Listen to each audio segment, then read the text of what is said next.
సంతోషంగానే ఉన్నాను.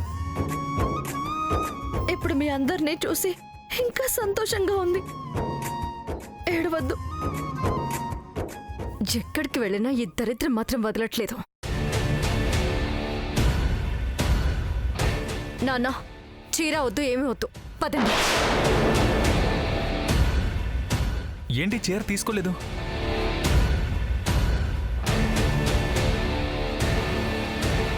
ఆ చీర బాగుంది కదా. తీసుకుంటున్నాము, చూడమ్మా. ఎంతమ్మా? 1000 రూపాయలండి.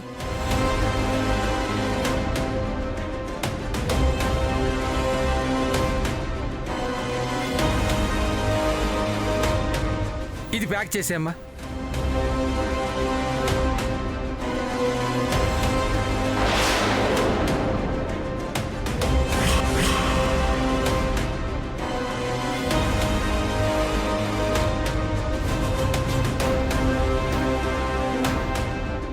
ఇదిగోండి. పదుగోదారి, నన్ను వదలండి, మీరు పదండి.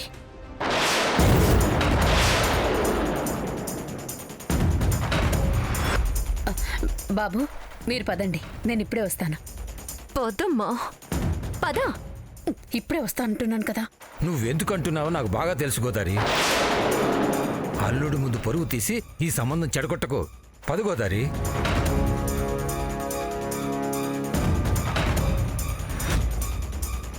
నేనిక్కడ ఉండడం వల్ల సంబంధమేం చెడిపోదు. కానీ నన్ను ఊరికే వద్దు వద్దు అంటే ఎందుకు ఏమిటని బాబడిగితే పొరపాటున నిజం బయటపడితే అప్పుడు సంబంధం ఆగిపోతుంది. నేనేమి ఇక్కడ ఉండిపోను కానీ మీరు పదండి, నేను వస్తాను. అంకుల్, ఏంటి ప్రాబ్లం? ఏమీ లేదు బాబు, ఆడవాళ్ళు కదా, చీరల పిచ్చి, తొందరగా తెమలరు బాబు. పర్లేదు అంకుల్, ఉండనివ్వండి. ఆంటీ, మీకేమన్నా చీర నచ్చితే తీసుకోండి. చీరలేం వద్దు బాబు. ఏమండి, ఆ అమ్మాయి ఎవరో బాగా వర్క్ చేశారండి. ఏమండి, ఒక 500 ఇవ్వండి.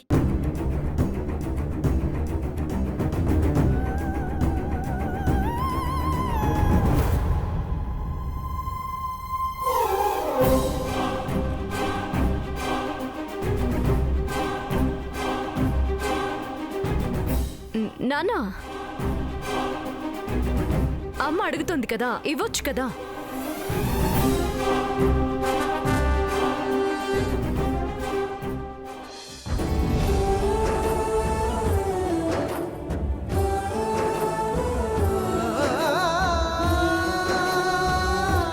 అమ్మా, బాగా చేశారన్నారు కదా, ఈ డబ్బులు అమ్మాయికి ఇవ్వండి.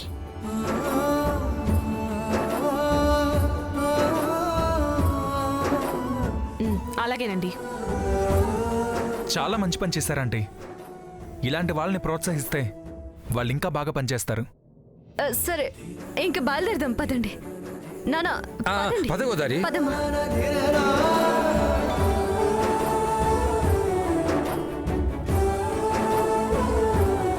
పద.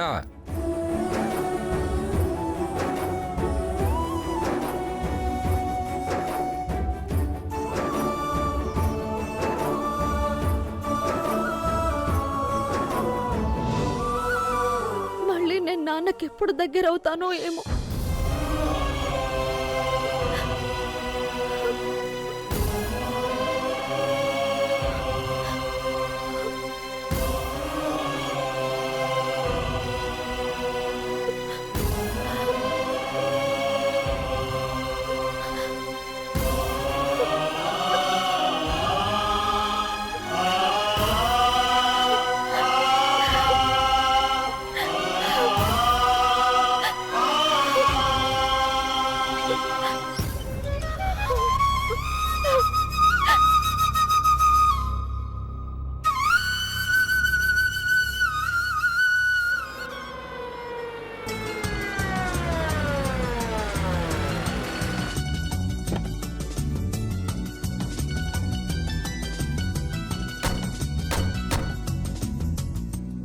నమస్కారం అమ్మా. నమస్కారం అయ్యా. నమస్కారం. నమస్కారం అమ్మా.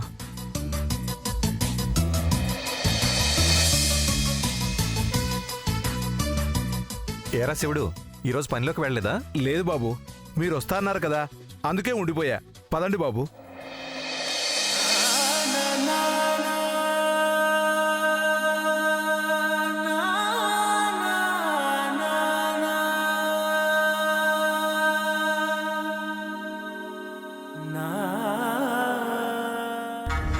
నాని వాళ్ళు లేరన్నారు కదా, లేర్లే.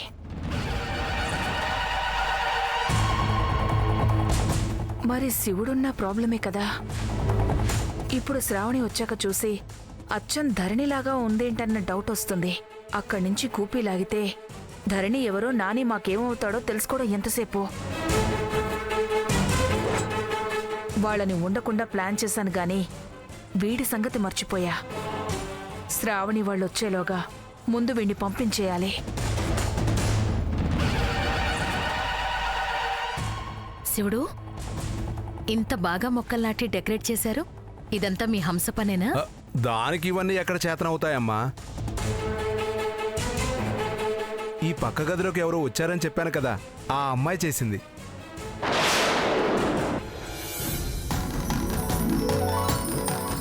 టైలర్, ఎక్కడున్నాం మనం? ఈ ఇల్లు బాగాలేదన్నానని రాత్రికి రాత్రే కొత్తింటికి తెచ్చేసావా? లేదు, ఉన్న ఇంటికే మార్పు చేశాను. ఎలా ఉంది? ఏంటి హంస ఇది? ఇంత బాగా ఎవరు చేశారు? శివుడు, మా టైలర్ చేసింది. ఎలా ఉంది? అవునా? ఎంత బాగా అలంకరించుకుంది. ఏరి వాళ్ళు? ఇద్దరు పనిలోకి వెళ్ళిపోయారమ్మా, మళ్ళీ రాత్రికి గానీ రారు. సరే, ఒకసారి సరదాగా ఇంటికి తీసుకురా. అలాగేనమ్మా.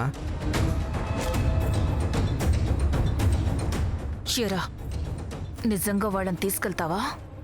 మీ ఇష్టం అమ్మా, మీరెలా చెప్తే అలా. అయితే ఎందుకు ఏమిటి అని అడగకుండా వెంటనే ఇక్కడి నుంచి వెళ్ళిపో. మేం మళ్ళీ ఇక్కడి నుంచి వెళ్ళిపోయేంత వరకు ఈ చుట్టుపక్కల కనిపించకూడదు. అలాగేనమ్మా, ఇప్పుడే ఇక్కడి నుంచి వెళ్ళిపోతాను. చూడండి.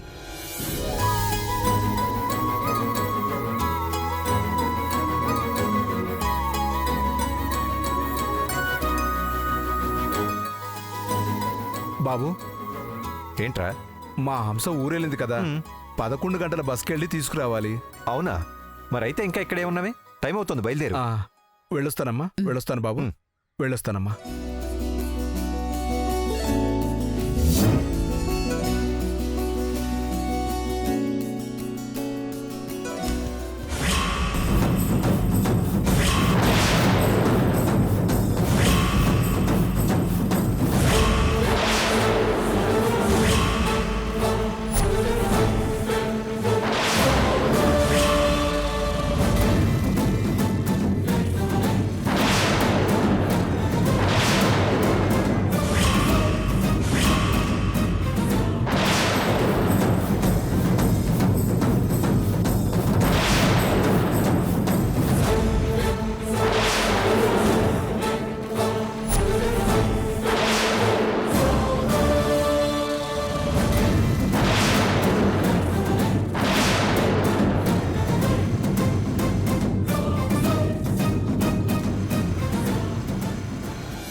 ఎలా ఉన్నావమ్మా?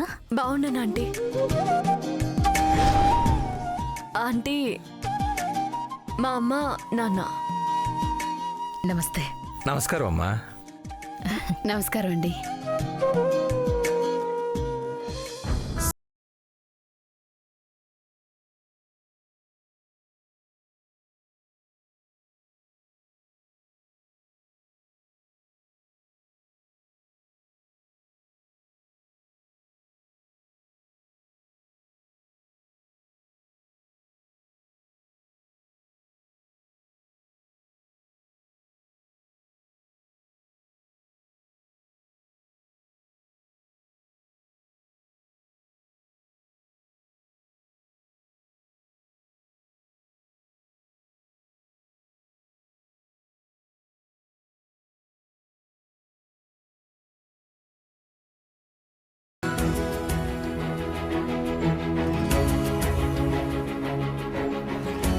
సంతోషం బావగారు. అమ్మాయి అబ్బాయికి ఇన్నాళ్ళుగా పరిచయం ఉన్నా మనకి కలిసే అవకాశం ఇప్పటికి దొరికింది. అవును బావగారు, ముందు పిల్లలు, తర్వాత కదా పెద్దలు. లేదన్నయ్య, మేం మాత్రం ముందే కలుసుకున్నాం.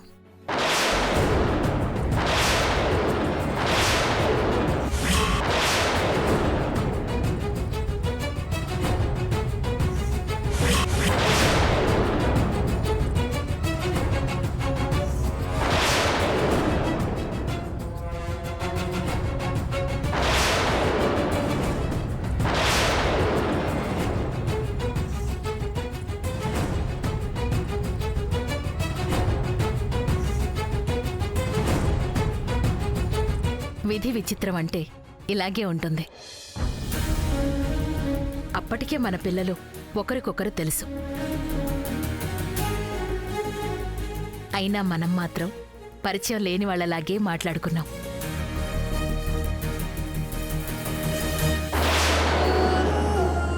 అదే వదిన, గుర్తుకు రాలేదా? ఆ రోజు శ్రావణి వటసావిత్రి వ్రతం చేసి చెట్టుకి దారం చుట్టింది కదా.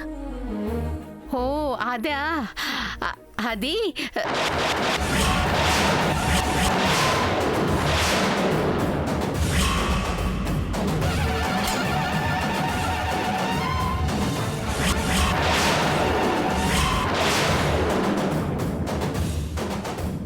రేపు పెళ్లి వాళ్ళు వచ్చినప్పుడు దాని పేరెత్తినా అసలు నీకో కూతురు ఉందని చెప్పినా నా మీదొట్టే. అది శ్రావణి కాదు, మా ధరణి అని నోరు జారది కదా. ఆ రోజు నేనేమో మౌనవ్రతం, అమ్మాయితో మాట్లాడలేకపోయాను. మీ ఇద్దరిని కలిసి చూసున్నా తల్లి కూతుళ్ళని అప్పుడే అర్థమయ్యేది. మీరు ఏ కూతుర్ని చూసైతే శ్రావణని మురిసిపోతున్నారో ఆ కూతుర్ని వీళ్ళు లేదంటున్నారు. పూజలో ఒక కూతురు చేస్తే ఫలితం ఇంకొక కూతురు అనుభవిస్తోంది. కనీసం ఆ కృతజ్ఞత కూడా లేదు.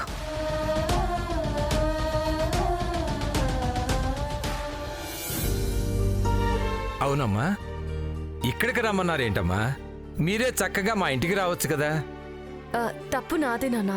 మాట్లాడడానికి ఇంటికి వస్తున్నావంటే మనది చిన్న ఇల్లు, ఇబ్బంది పడతారేమో అన్నాను. అందుకే ఇక్కడికి తీసుకొచ్చారు. మాకిబ్బందిగా ఉంటుందని రావడం మానేలేదమ్మా. మేమున్నంతసేపు మీరిబ్బంది పడతారని రాలేదు. ఏ ఇక్కడ బాలేదా? ఎందుకు బాగాలేదమ్మా, చాలా బాగుంది. ఇంతకీ ఈ స్థలం ఎవరిదమ్మా? యాండి,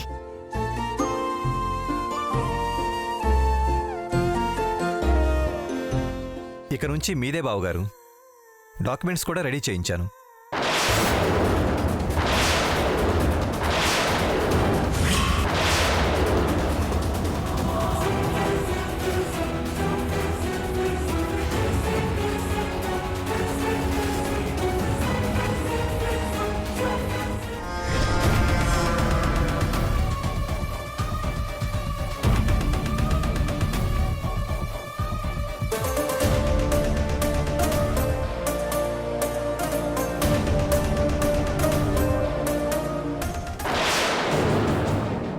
ఇంకా పెళ్లి కూడా అవలేదు, అప్పుడే మొదలు పెట్టేశారా? ఇలా అన్ని రాసుకుంటూ పోతే ఇక నాకేం మిగులుతుంది? ఏంటిది బావగారు, ఇప్పుడు ఇదంతా ఎందుకు? ఎప్పటికైనా అంతా మనదే కదా బావగారు. మా దగ్గరేదో ఉంది కదా అని మీకిచ్చి మిమ్మల్ని తక్కువ చేయాలని ఉద్దేశం కాదు. రేపొద్దున మా కోడలు మెట్టినింటికి వచ్చాక అమ్మా నాన్న వాళ్ళు ఇంత చిన్నింట్లో ఉన్నారేంటి అన్న ఆలోచన రాకూడదు.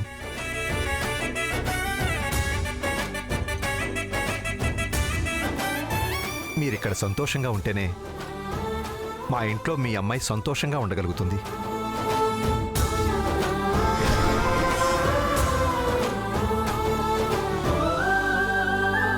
అయినా బంగారం లాంటి అమ్మాయిని మీరు మాకిస్తున్నప్పుడు దానికి ప్రతిఫలంగా ఏమిచ్చినా తక్కువే.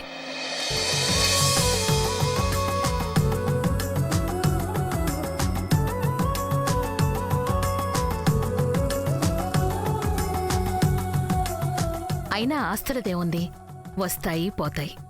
కానీ సంస్కారం, సంప్రదాయం, విలువలు ఉండడమే కష్టం. అవన్నీ మీరు మీ అమ్మాయికి నేర్పించారు.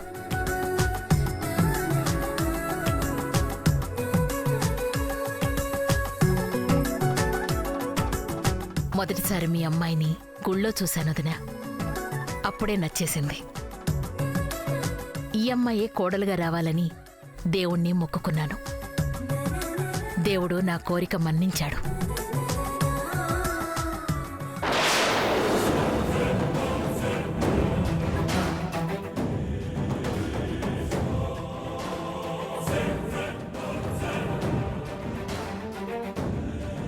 శ్రావణి గుడికెప్పుడు వెళ్ళింది?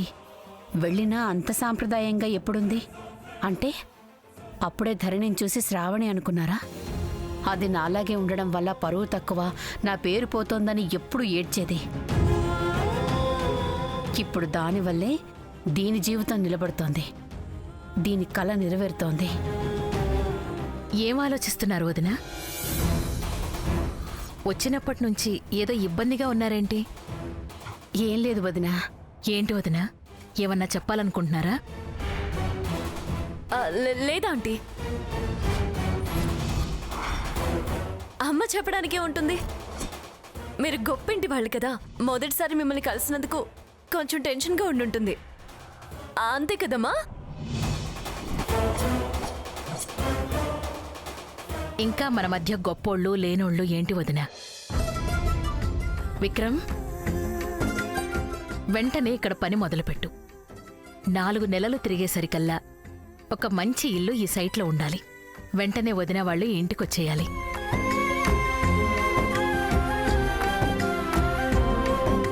ఇప్పుడు ఇవన్నీ ఎందుకంటే? అందరం మొదటిసారి కలిసాం.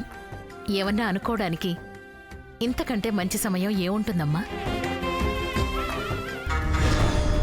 సైటు, ఇల్లు ఇంకేం తగలబెడతారో. వీళ్ళకి ఏదో ఒక టెన్షన్ పెట్టాల్సిందే. అవును, మీకు శ్రావణి ఒక్కతే కూతురా? ఇంకా పిల్లలెవరైనా ఉన్నారా?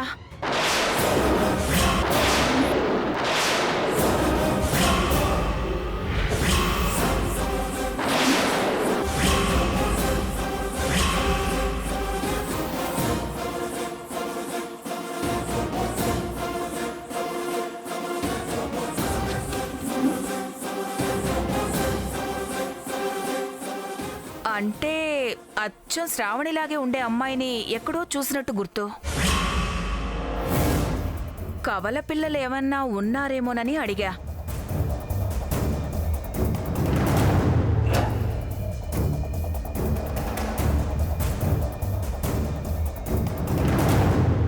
కొంపతీసి కుట్టు మిషన్ గురించి తెలుసా? దేనికి ఇంత ఆలోచిస్తున్నారెందుకు? ఉన్నారో లేదో ఒక మాట చెప్తే అయిపోతుంది కదా. ఏంటది నా ప్రశ్నలు? వేరే పిల్లలుంటే ఇప్పుడు ఇక్కడికి రాకుండా ఉండేవారా? అసలు కవల పిల్లలే ఉంటే శ్రావణి విక్రమ్కి చెప్పకుండా ఉండేదా? లేదొదినా, అచ్చం శ్రావణి లాంటి అమ్మాయినే ఎక్కడో చూసినట్టు అనిపిస్తే